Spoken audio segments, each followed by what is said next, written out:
Business for hundreds of thousands of federal workers, but keeping the government open longer than 3 weeks is still being worked out. Washington, D.C. Bureau Chief Ross Palembo is live at the White House. Ross. Well, Nicole, so much happening at the White House, and we begin with breaking news tonight. Speaker of the House Nancy Pelosi announcing just a few minutes ago that she's re-inviting the president to the Hill to give his State of the Union coming up on February 5th. That's in just more than a week. Also, after 35 days of a shutdown, we're hearing today that federal workers could receive some of that back pay as soon as tomorrow. As Cody mentioned just a few moments ago, the administration also just now imposing new sanctions on Venezuela. And a few moments ago, the press secretary telling us that she will not rule out the possibility of the president granting Roger Stone a pardon. The White House saying little today about longtime presidential political ally Roger Stone. Indicted Friday on 7 felony counts, including lying to Congress. Gentlemen, enjoy your day.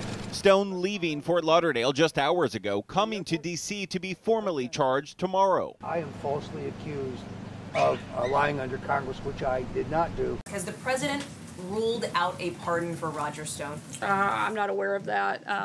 Haven't had any conversations regarding that matter.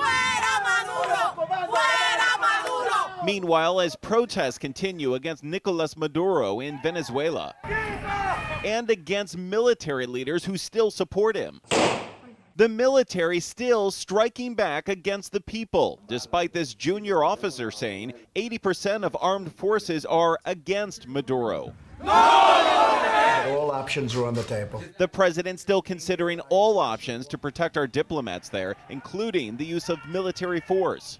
Everything is an option because we always have an option of defending our national security in cases where it's threatened. Has the president spoken directly with President Guaido? If so, can you summarize that conversation, and how safe does the president believe our diplomats are currently? The vice president has had several conversations with interim President Guaido, including most recently the night before we granted recognition. We have drawn down significantly personnel at the embassy. All dependent personnel are gone. We have made very clear to what's left of the Maduro regime that we hold them responsible, and we take their commitment to do that very seriously. And now we can get back to work. And roughly 800,000 federal workers officially returning to work today. We went a month without any sort of income or any sort of knowing what's going to happen next. We're just hoping and praying that we're not going to be back in the same situation in 3 or 4 weeks. The current deal runs out February 15th. Republicans and Democrats still have until then to come up with a border security proposal. But the president not confident they'll reach a solution, telling the Wall Street Journal, "I personally think it's less than 50-50, but you have a lot of very good people on that board." Americans didn't like it. I don't think he'll try it again. The president doesn't want to go through another shutdown. That's not the goal. The goal is border security and protecting the American people.